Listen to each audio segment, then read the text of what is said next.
Olá, tudo bem? Eu sou Reginaldo Oliveira.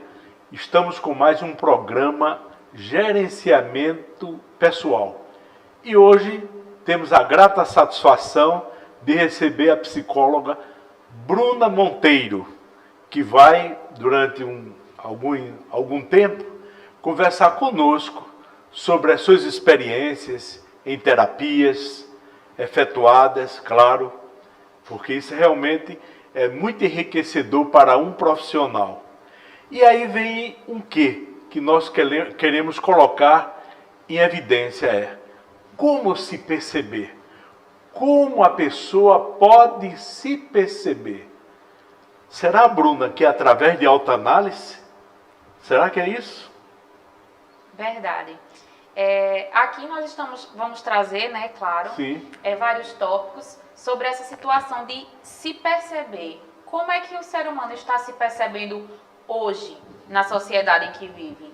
Como é que você está se percebendo? Será que você também já parou em algum momento para se perceber?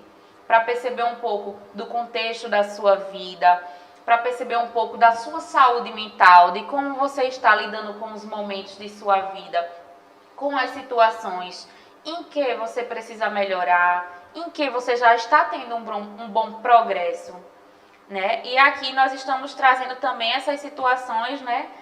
Porque o perceber-se traz também aquela situação de como você se vê, né? O que está acontecendo com você no dia a dia. As questões ansiosas também, que estão perambulando muito, tanto o nosso meio social, quanto chegando até as nossas vidas de uma maneira muito grande, onde muitas vezes não se sabe bem o que não se sabe como lidar, não se sabe como se ajudar. Você tem encontrado, inclusive, no seu consultório, muitos casos de ansiedade, não é? Quiçá talvez seja o maior, assim, em termos de questões psicológicas, entendeu? O maior problemas que se encontra na questão ansiedade. Isso, para ser bem sincera, a maior parte dos casos que é recebido no consultório são as questões da ansiedade, porque o que é que acontece? Muitas pessoas às vezes sentem os sintomas, as sensações, não conseguem identificar o que é. Que sintomas são esses? Vamos lá. Os sintomas mais recorrentes, né, que chegam ao consultório, o primeiro, assim, de todos, seria a taquicardia. Taquicardia. Coração bate mais rápido. Muito acelerado. Acelerado. Inclusive aquela sensação que o coração vai sair pela boca, que a pessoa está tendo um infarto. Claro que nós temos que estudar a sociedade não. A saúde do paciente, né? Nós não podemos, digamos que, tirar o foco disso, porque muitos pacientes, às vezes, sentem essa dificuldade, essa situação, e aí buscam vários outros médicos, especialidades. Você, inclusive, pode até pedir laudos médicos para saber se aquela taquicardíaca é de ordem realmente de disfunção no coração ou se realmente é de ordem emocional. Sim, verdade. Às vezes, né? E quando está em uma situação desse modo que a pessoa não passou, geralmente nós indicamos também ir a um cardiologista para fazer os exames, né, e olhar direitinho como está a saúde do coração da pessoa. Porque o que é que acontece? A pessoa vai a outras especialidades médicas achando que realmente está tendo um infarto, que está com um problema de coração ou outra coisa. Porque existem muitas situações que as pessoas ainda não ligam ao psicológico. Porque o que é que acontece? Quando eu digo que isso é de fator psicológico, não quer dizer que não se sinta no corpo, né? Porque a ansiedade, ela vem do psicológico, mas nós sentimos os sintomas na pele. Então vem a taquicardia, vem o suor nas mãos, vem aquela preocupação demasiada com o futuro. Insônia, a má alimentação também, né? Que inibe também. Algumas pessoas inibem e outras pessoas também aumentam a vontade de comer. O Bruno, inclusive, uma boa parte das doenças que atingem o organismo, às vezes são de ordem psicossomáticas, né? Com certeza. Essa ordem psicossomática, ela surge da seguinte maneira, né? Sim. Nós passamos por diversas situações na vida e quem nunca engoliu aquele famoso sapo? O sapo. Quem nunca teve uma situação que desejava falar algo a mais, mas sabia que não podia, por determinadas situações? Quem nunca passou por um momento e não guardou uma situação, uma mágoa? E eu costumo dizer muito aos meus pacientes que nós somos igual um copo, uma garrafa. Sim. E que como essa garrafa e esse copo, nós temos um limite. Então nós vamos ali guardando, guardando, guardando. E existe um limite que é esse limite onde a gente não quer chegar. Sim. Porque é justamente onde o corpo ele dá sinais, ele pede socorro, pede ajuda. E nós temos que ficar atentos a essa ajuda. Em muitas terapias, o psicólogo às vezes eles fazem perguntas com respeito à infância, à adolescência. O que é que a infância tem a ver, às vezes, com as nossas questões, os nossos problemas na fase adulta? Certo. Quando nós falamos dessa parte de infância e adolescência, geralmente nos casos que eu atendi, houveram necessidade pelo fato de serem relacionados a traumas. Justamente, às vezes a gente tem um trauma que a gente passa na infância ou na adolescência, que nós guardamos e não conseguimos digerir. Está lá no subconsciente.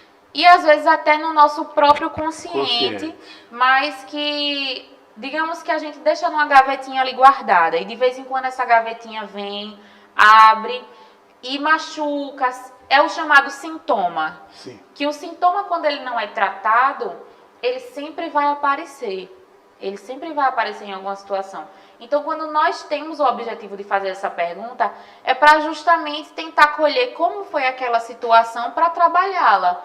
Porque não é que a pessoa tenha que resolver indo fazer alguma coisa ou indo em busca de outra pessoa, mas que aquilo precisa ficar bem resolvido para o próprio sujeito, para que a gente entenda melhor aquela situação, né, e que aquela pessoa consiga resolver melhor dentro de si, através da terapia. Terapia, sei. Para que não fique, digamos, aquela pedra no sapato, que sempre, quando a gente pisa, incomoda, machuca.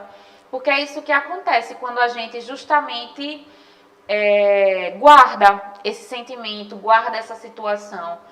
Em algum momento da vida ela vai aparecer. Por que uma psicoterapia, às vezes, é tão demorada? Eu já falei com várias pessoas, conversando com pessoas, disse, olha, às vezes eu não quero ir ao psicólogo porque o processo é muito demorado. Às vezes um psiquiatra, ele parte para o lado da medicação. Sim. E às vezes o efeito é imediato. E nas psicoterapias existe um processo bem mais alongado. Certo, vamos explicar essa situação.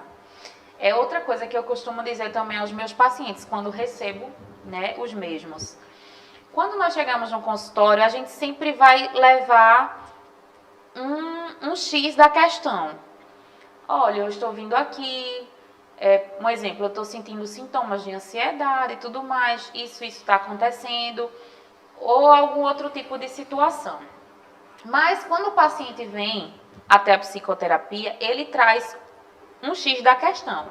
Só que a nossa vida, a gente sabe que não é feita só desse X da questão. Eu costumo dizer que nossa vida é como se fosse uma teia de aranha. Sim. E essa teia é maior do que isso aqui. Então, o que é que acontece? Eu trago esse núcleo como problema e aí começo a trabalhar ele. Só que na vida a gente não está vivenciando apenas ele. Então, automaticamente, no meio desse processo, eu trago, digamos que, resquícios de uma outra situação, de uma outra. E daí eu descubro que existem vários nozinhos que formam essa teia de aranha. E eu costumo dizer que a psicoterapia e o nosso trabalho vai vir desatando cada nozinho desse, que é cada problema, cada situação, que é onde também o indivíduo vai se percebendo ao longo do tempo e dizendo para ele mesmo, poxa, eu preciso levar esse tema para a psicoterapia, eu preciso levar essa questão, como eu disse também anteriormente, eu preciso melhorar nesse sentido. Então, me percebi durante essa semana e senti que eu preciso melhorar nessa questão. Então é aí que por isso que as coisas demoram, muitas psicoterapias demoram. E também tem a situação de que muitos pacientes, não que a gente vá segurar paciente, né? Mas assim, muitos pacientes às vezes se acostumam com aquele processo, né? Então é outra situação que a gente também vai trabalhar no paciente, para que independente das questões dele, ele também consiga ser independente da psicoterapia, ser um ser independente, que vai conseguir passar pelos problemas, pelas situações. Por isso que eu também digo que eu não faço só a psicoterapia, né? Eu tenho também, no meu método de atendimento, sempre eu passo atividades para os pacientes, feedbacks e coisas que eles vão me trazer na próxima consulta. Para que a gente junto analise, para que a gente junto diga, ó, a gente precisa se esforçar mais aqui, melhorar aqui e construa. Diferente do trabalho do psiquiatra, como o senhor citou, porque o psiquiatra ele vai trazer a questão da medicação. Em muitos casos a medicação ajuda, sim. Porque a medicação ela vai trazer, ao utilizá-la, você vai inibir aqueles sintomas. Mas e o que é que a psicoterapia faz? A psicoterapia vai justamente trabalhar o sintoma, para você entender, basicamente, como chegou até aquela situação, quais foram os momentos que você estava se prejudicando e não percebeu, estava se auto-sabotando e estava caminhando, um exemplo, digamos, para uma ansiedade, para uma depressão, para fazer com que você entenda e você consiga, através também dos nossos próprios exercícios que nós passamos, entender como encarar, como passar de um modo melhor pelaquela situação. Bruna, sempre ouvi falar muito também nessa área da psicologia, a questão dos mecanismos de defesa. Todos nós, no nosso dia a dia, utilizamos os mecanismos de defesa. O que vem a ser isso? E qual o benefício ou não dos mecanismos de defesa para todos nós? É verdade, nós temos esses famosos mecanismos de defesa e que muitas vezes utilizamos sem nem perceber, digamos assim. Vamos lá, digamos que eu comece a psicoterapia com uma pessoa e eu comece a atender, fazer as perguntas, né, conhecer a vida dela de um modo global, né, igual a gente faz nas primeiras sessões. E aí essa pessoa chega para mim e faz, olha, eu sou a melhor pessoa do mundo, eu sou perfeita, a minha família é perfeita, e eu não sei nem o que é que eu estou fazendo aqui, tá tudo bem. Só que no fundo, digamos que a gente sabe, a gente compreende, a gente entende que tem algo ali, no fundo. Às vezes, essa pessoa está utilizando esse mecanismo de defesa porque é como se ela precisasse não se sentir vulnerável. Às vezes ela tem medo de encarar os próprios defeitos e qualidades que todo mundo tem. Às vezes ela não está preparada para encarar de frente aquilo que ela precisa melhorar. E nós estamos justamente na psicoterapia para trabalhar isso no paciente e fazer ele entender algumas coisas, trazer ele para um contato maior com o próprio eu dele. Porque tem aquelas pessoas que colocam dentro de uma redoma, né, que para você chegar até a pessoa, como é difícil. Isso. Por exemplo, uma pessoa que sofre vamos dizer assim, uma grande decepção amorosa. E essa pessoa às vezes fica com receio de abrir-se para um novo relacionamento. Esse receio, entendeu? Esse trancar-se em si mesmo. Isso é um mecanismo de defesa? Sim, com certeza, porque é justamente o medo de passar novamente pela situação, é o trauma também. O trauma. Né? E assim, às vezes aquela pessoa olha para si, para o mundo e diz assim, não, eu estou ótima sem alguém, eu não preciso de ninguém. E bate aquilo no peito, só que no fundo ela sabe que muitas vezes ela sofre, né? E assim, por isso que existem pacientes também que é mais fácil deles chegarem ao ponto que eles desejam na psicoterapia e outros é mais difícil.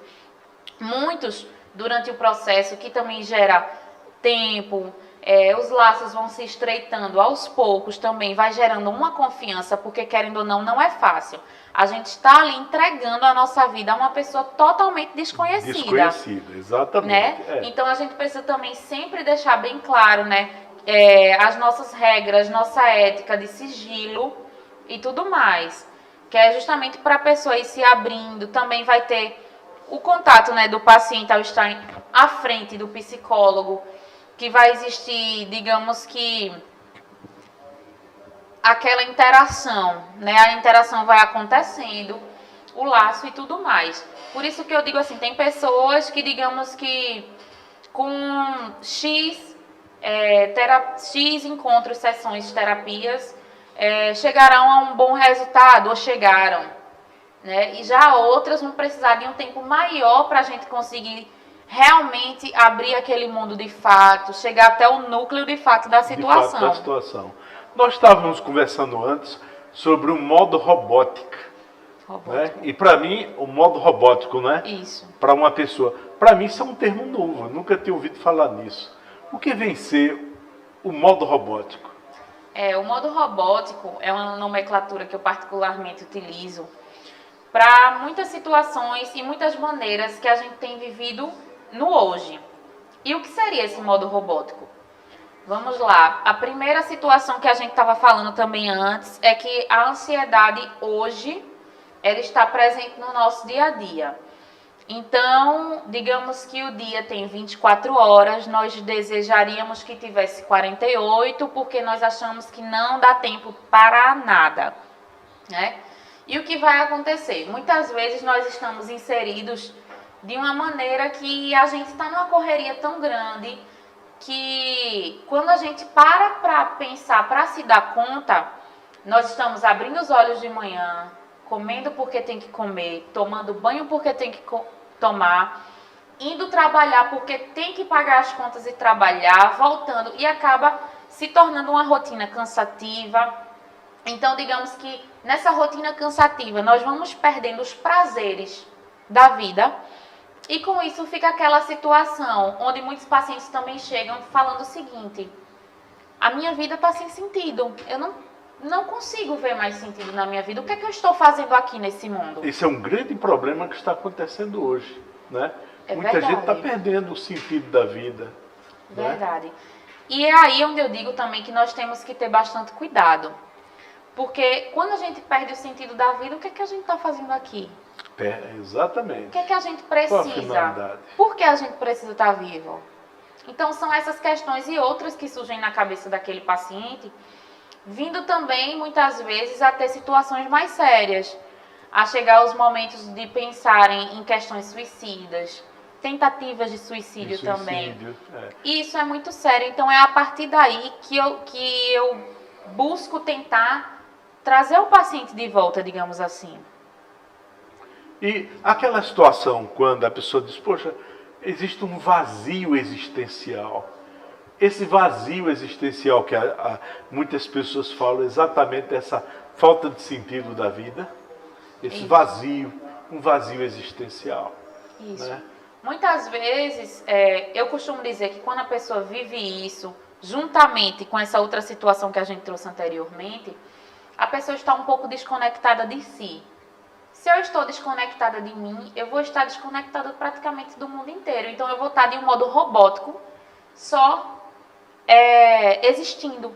Eu não vou estar vivendo, eu vou estar apenas existindo. Bruna, eu montei uma estratégia de vida para mim, o seguinte: eu mantenho todo o meu tempo ocupado, desde ao acordar até cair de cansado, entendeu? Até cair, porque aí não tem risco de ter insônia. Mas eu tenho um planejamento, entendeu? De 2 em 2 horas eu faço um check-up geral que foi que eu fiz, que eu deixei de fazer, de modo que eu não deixo espaço ocioso, que se diz até que a ociosidade é a oficina do diabo. Então, você como psicóloga, como você orienta, entendeu, as pessoas gerenciarem bem a sua vida? É verdade. Esse exemplo que o senhor está trazendo é Muito real, porque o que é que acontece? Quando a gente já tem a tendência de ser ansioso e de justamente estar nessa sociedade, a ansiedade, ela espera o primeiro momento, a primeira abertura para se fazer presente. Para se fazer presente na nossa mente. Então, nossa mente fantasia coisas que não aconteceram. A gente acaba sofrendo por situações que não existem, não aconteceram. A gente não sabe se vai acontecer. A gente cria, né? Sim. Cria, aquilo vai tomando corpo, vai tomando Cria e acredita. Volume. Sim, acredita. Cria e acredita. E acredita. Aí, como desfazer? Porque eu começo a imaginar determinado fato que não é real, mas uma pessoa que, por exemplo, que tem a sua mulher, ela sai todo dia, vai para o trabalho, vai para não sei para onde, e a pessoa começa a criar a ideia de que ela está o traindo, que muitas vezes não acontece. Mas aquilo ele vai pensando dia a dia, que ele vai aumentando, de volume aumentando, quer dizer, um pensamento fantasioso, né? E isso pode desaguar num problema sério, né? No feminicídio, numa separação, no ato de violência. E acontece muito isso, não é?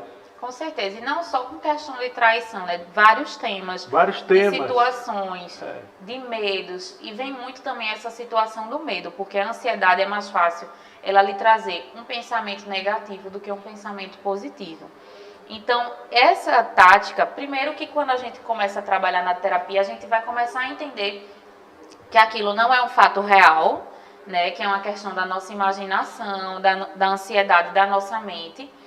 E esse fato também que o senhor trouxe do cronograma, digamos assim, que é como eu chamo, é um dos pontos e dicas também que eu dou para muitos dos meus pacientes. Tem o cronograma, tem o mapa, tem também as metas, porque o que é que acontece? O senhor se dá bem com esse tipo de método, né? Que o senhor se vê ocupado, onde o senhor gasta toda a sua energia, que é uma coisa bastante positiva, porque a ansiedade também, ela quer pegar a nossa energia e utilizar para ela, né? Então, assim, exercícios físicos são muito importantes, né, para ajudar nessa situação. O cronograma, que seria o que é que acontece? Basicamente, quando nós estamos ansiosos, também existe a situação de que nós desregulamos automaticamente a nossa mente, os nossos pensamentos, o nosso tempo. Então, está tudo fora do lugar. É muito raro uma pessoa ansiosa conseguir, digamos que fazer tudo direitinho do seu dia a dia, ou digamos que ter todas as suas metas cumpridas. Então, o que é que a gente dá dicas? No cronograma, que seria como um quadrinho mesmo, quando a gente faz aula, né, tem os quadrinhos lá das matérias, horários. No cronograma a gente vai conseguir ver e entender um pouco do nosso tempo. Claro que todos nós temos afazeres que a gente não pode tirar, né? Tem um horário lá do almoço, tem um horário que a gente trabalha. Isso aí a gente já vai colocar nesse cronograma. A partir disso, nós vamos ver também os horários que estão vagos e como estamos utilizando esses horários, né? Então, é através disso também que nós temos que olhar o tempo que nós estamos dedicando aos afazeres. Será que também, durante esse tempo, a gente tem dedicado um tempo para si próprio? Para parar para refletir sobre alguma coisa? Para parar para ter um momento de lazer? E uma coisa que eu digo, às vezes o pessoal faz, doutora, mas eu não tô com dinheiro, então não tenho como ter um lazer. E muitas vezes eu digo, gente, o nosso lazer nem sempre depende de um hotel caro, de uma viagem para fora do Brasil, de uma viagem luxuosa, de sair, de gastar horrores. Muitas vezes nós podemos ter o nosso próprio lazer em casa. E a gente não se dá conta. A gente pode ter um lazer indo para academia e não se dá conta. Mas eu não tenho dinheiro. Certo, então vamos fazer um exercício físico em casa, né? Pede dicas a alguém que você conheça, algum personal. Vamos lá no YouTube, vamos fazer um fit dance se a gente gostar de dançar. Vamos ler um livro. Eu gosto de ler livros. Quanto tempo faz que você não lê um livro? Quanto tempo faz que você... mas eu não tenho tempo. Será que a gente não tem meia horinha do nosso dia? Que afinal de contas as pessoas estão perdendo o hábito de leitura, né? É verdade. Elas estão se distanciando. Tudo é vídeo, né? Com certeza. Essa questão desses vídeos, não é, Bruna? Cada vez mais está roubando o tempo das pessoas, não é? Sim. As pessoas ficam horas e horas, os bate-papos. Redes também, sociais, Instagram, Facebook. Inclusive é uma ferramenta que também muitas vezes tem deixado muitas das pessoas ansiosas. E assim, a gente também tem que ter essa preocupação, porque nós estamos tendo contato com essas redes agora, entre aspas. Mas também temos que ter cuidado com as crianças, né? As crianças estão aí já nascendo com o celular na mão. Dependentes, não tem horários. E como uma criança precisa ter horário, um adulto também precisa. Isso. Porque muitas vezes a gente deixa de fazer coisas importantes porque estamos ligados nas nossas telinhas, digamos assim. Sim. Então, assim, digamos que vamos fazer nosso cronograma e a gente observa. Então, você precisa observar mais o tempo também que você está tirando para você, porque isso é de extrema importância. Então, a gente precisa tirar um tempo para descansar, né? E para os afazeres. Mas você vira para mim, o senhor vira para mim e diz, mas Bruna, eu não consigo no cronograma utilizar horários fixos. Tudo bem, sempre acontece com todo mundo imprevistos, não é verdade? É verdade. Se eu não estou conseguindo, então vamos começar com um mapa. Mas o que seria um mapa? Vamos lá, digamos que eu tenho 10 coisas para fazer. 10 metas ou 10 problemas. Metas e problemas tudo misturados. E eu pego todas essas situações, começo a pensar no meu tempo vago. Penso. E não faço nada e só continuo pensando e também não dou o primeiro passo. Pego essa situação, junto numa bolinha de neve e coloco nas minhas costas. Primeiro que a situação vai se tornar bastante pesada, mais do que realmente é, e eu não vou conseguir iniciá-la. Então, quando eu pego um papel, começo a fazer um mapa, eu começo a conseguir observar tudo aquilo que eu preciso fazer. Nessa observação, o que é que acontece? Eu consigo perceber o que é que eu vou poder dar início. Existem coisas na nossa vida que a gente pode dar início hoje. Vão existir coisas que a gente só vai poder dar início no amanhã. No amanhã. Então, nós também temos que ter essa paciência. Escolher prioridades. Verdade. Né? E com isso eu posso me organizar. Se eu não consigo fazer o cronograma de horários, mas eu vou começar a fazer o quê? Metas. Tem que ter metas, exato. Então, vamos lá. Se eu sei que eu estou muito atarefada, muito ocupada, eu não consigo fazer 10 metas por dia, mas consigo fazer 4. Então, vamos lá. O que é que eu posso fazer no dia de amanhã? Eu posso resolver essa situação, posso resolver essa e essa. Vamos lá, as 4. Então, eu vou colocar lá no meu objetivo diário e até o final do dia, eu preciso ter a responsabilidade comigo mesmo de concluí-las. Porque quando a gente conclui, a gente vai conseguir observar e dizer, poxa, consegui dar o primeiro passo, então já não estou parada. Isso. Estou tendo um progresso. E nós precisamos sentir progresso na vida, naquilo que a gente precisa fazer, porque já dá um alívio. Já dá também uma sensação de dizer assim, eu estou sendo responsável comigo, eu estou conseguindo resolver as coisas. Então, quando se faz isso, já se sente um alívio daquele peso, daquela bola imensa que nós estávamos carregando nas costas, que seria uma carga muito grande. Bruna, para as pessoas que desejam fazer consultório contigo, onde vai encontrá-la? No caso de fazer psicoterapia. Certo.